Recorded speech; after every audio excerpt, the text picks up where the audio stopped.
Chapter 3 அதில் 9th டாபிக்கு quadratic equations zeros and roots.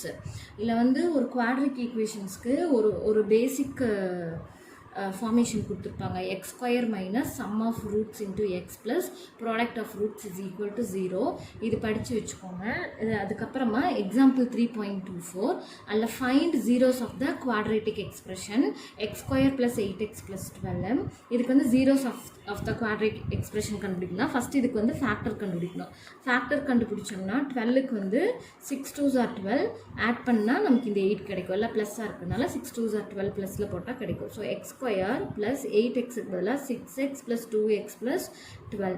எல்லாத்துலேயும் common வெளியே எடுத்தோம்னா எக்ஸ் ப்ளஸ் 6, இதில் 2 காமன் வெளியே எடுத்தால் எக்ஸ் ப்ளஸ் 6. அப்போ நமக்கு கிடச்சிருக்கிற ரெண்டு ஃபேக்டர் வந்து ஒன்று எக்ஸ் ப்ளஸ் 6, ஒன்று X plus 2.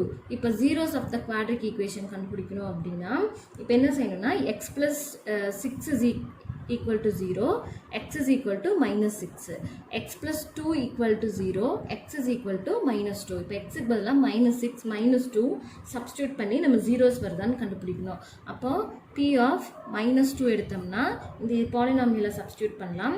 x square plus 8x plus 12 இல்லை சப்ஸ்டியூட் பண்ணோம்னா minus 2 square plus 8 into minus 2 plus 12. So இப்போ இது என்ன ஆகும் 4, இது ரெண்டு plus into minus minus 8 2s are 16 plus 12. இப்போ இது ரெண்டும் ஆட் பண்ணோம்னா ப்ளஸ் 16, இது ஒரு மைனஸ் 16 கேன்சல் ஆச்சுன்னா நமக்கு 0 கிடைக்குது. ஸோ இதில் p of minus 2க்கு 0 கிடைக்குது. நெக்ஸ்ட் வந்துட்டு இதே p of minus 6க்கு பண்ணி பார்க்கணும். X square plus 8x plus 12, x square வந்து minus 6 square plus 8 into minus 6 plus 12. So 6 6 are 36 plus into minus minus 6 8s are 48 plus 12.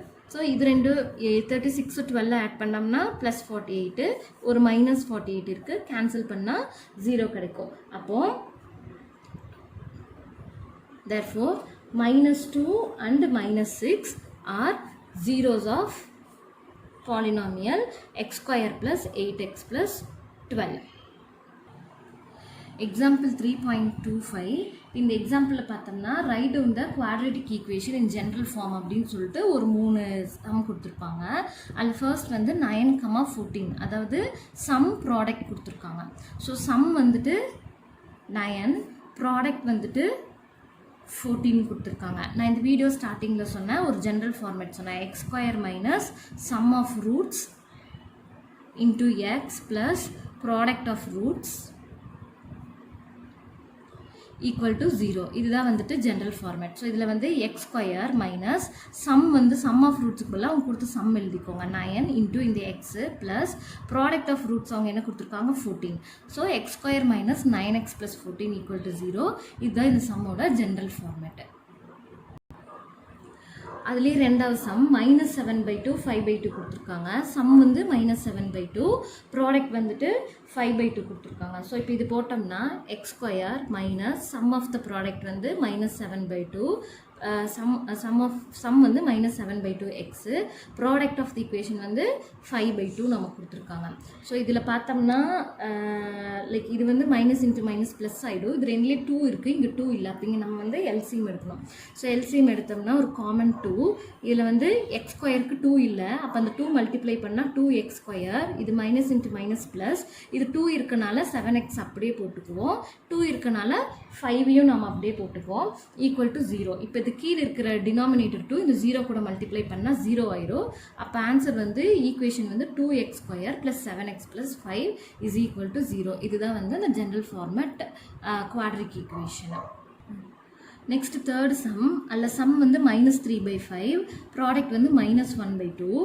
இதையும் சேம் அதே ஃபார்மேட்டில் எழுதலாம். X square minus of minus 3/5 into x சம்முக்கு, ப்ராடக்ட்டுக்கு வந்துட்டு ப்ளஸ் மைனஸ் 1/2. ஸோ இப்போ இதே வந்துட்டு ஜென்ரல் ஃபார்மேட்டில் எழுதும்போது X square minus into minus plus 3/5x plus into minus minus 1/2 நமக்கு கிடைக்கும். இப்போ கீழே டினாமினேட்டர் 5 2ன்னு இருக்கும். ஸோ நம்ம எல்சிஎம் எடுக்கணும். எல்சிஎம் எடுத்தால் இங்கே 10 வரும் LCM. So whole through out 10 போட்டுட்டு இங்கே 10 இல்லை, அதனால் எக்ஸ் ஸ்கொயருக்கு 10 அப்படியே மல்டிப்ளை பண்ணுறோம். இங்கே 10ல் 5 இருக்குது, 10க்கு என்ன பத்தலை 2 பத்தலை. ஸோ அந்த 2வை மேலே மல்டிப்ளை பண்ணோம்னா ப்ளஸ் 6x. ஸோ இங்கே 2 இருக்குது, 5 பத்தலை. ஸோ 5வை மேலே மல்டிப்ளை பண்ணோம்னா -5 இஸ் ஈக்குவல் டு 0. ஸோ இதுக்கு முன்னத்து சம் சொன்ன மாதிரி இந்த 10 வந்து இந்த 0 மல்டிப்ளை ஆச்சுன்னா 0 ஆயிடும். ஸோ நார்மல் நமக்கு கிடைச்சிருக்க ஈக்குவேஷன் வந்து 10x² + 6x - 5 is equal to 0. Example 3.26 find sum and product of the roots. இப்போ இதுக்கு முன்னாடி அவங்க சம் கொடுத்துருப்பாங்க, ப்ராடக்ட் கொடுத்துருப்பாங்க, நம்ம வந்து ஜென்ரல் ஃபார்ம் எழுதணும். இப்போ வந்து அவங்க ஜென்ரல் ஃபார்ம் கொடுத்துருக்காங்க, நம்ம சம் அண்ட் ப்ராடக்ட் கண்டுபிடிக்கணும். ஸோ அதுக்கு வந்துட்டு ஒரு ஃபார்முலா இருக்குது. சம் வேணும் அப்படின்னா அது வந்து ஆல்ஃபா ப்ளஸ் பீட்டா அப்படின்னு சொல்லுவோம். ஸோ அதுக்கு வந்து -b/a. ப்ராடக்ட்டுக்கு வந்துட்டு alpha beta is equal to அது வந்து c/a. So alpha plus beta sum -b/a, product alpha beta அது வந்துட்டு c/a. இப்போ இந்த ஆல்ஃபா பீட்டா இது எப்படி கண்டுபிடிக்கணும் அப்படின்னா அது வந்து a ஃபஸ்ட்டு, இது வந்துட்டு a இந்த சம்மில். இப்போ a is equal to 1. Next b வந்துட்டு இது எக்ஸ் டேர்ம் கூட வர்றது வந்து b, அது வந்துட்டு +8. சிம்பிளி கரெக்டாக நோட் பண்ணிக்கோங்க. c வந்துட்டு -65, கான்ஸ்டன்ட் டேர்ம் வந்துட்டு c, அது வந்து -65. ஸோ இப்போ நம்ம சம் கண்டுபிடிப்போம். சம் இது வந்துட்டு alpha plus beta is equal to -b/a. So b என்னது 8 / a வந்து 1. சிம்பிளிஃபை பண்ணோம்னா நமக்கு கிடைக்கிறது -8. ஸோ ஆல்ஃபா ப்ளஸ் பீட்டா வந்துட்டு ப்ராடக்ட் சம் வந்துட்டு -8. நெக்ஸ்ட் வந்து ப்ராடக்ட் கண்டுபிடிக்கணும். ப்ராடக்ட் வந்துட்டு ஆல்ஃபா பீட்டா அது வந்து c/a. c என்னது நமக்கு -65 / a வந்து 1. ஸோ ப்ராடக்ட் வந்துட்டு ஆல்ஃபா பீட்டா வந்துட்டு -65. So sum and product. அதில் ரெண்டாவது sum 2x² + 5x + 7 is equal to 0. So அப்போ இதுக்கு a வந்துட்டு 2, b வந்துட்டு x term 5, c வந்துட்டு 7. ஸோ சம் கண்டுபிடிக்கணும் அப்படின்னா alpha plus beta is equal to -b/a which is equal to -b வந்து 5, a வந்துட்டு 2. ஸோ சம் வந்துட்டு -5/2. ப்ராடக்ட் வந்துட்டு alpha beta is equal to c/a. So c இதில் வந்துட்டு 7, a வந்துட்டு 2. So product வந்துட்டு 7/2. Next third sum kx² - k² x - 2k³ is equal to 0. இது கொடுத்துருக்காங்க. ஸோ இதில் ஃபஸ்ட்டு a வந்துட்டு k, b வந்துட்டு -k², c வந்துட்டு -2k³. ஏன் இது கே, இது வந்து கான்ஸ்டன்ட் டேர்ம். ஸோ அப்படியே இந்த கேவை வேரியபிள் நினச்சி விட்டுறாதீங்க, வேரியபிள் கிடையாது. So -2k³. ஸோ சம் கண்டுபிடிக்கணும். Alpha plus beta -b/a. So b வந்து -k² / a வந்து k. இது என்ன ஆகும்? Minus into minus plus K, ஒரு கே கேன்சல் ஆகி நமக்கு கிடைக்கிறது ஒரு கே கிடைக்கும். ஸோ இது வந்துட்டு ஆல்ஃபா ப்ளஸ் பீட்டா வந்துட்டு கே.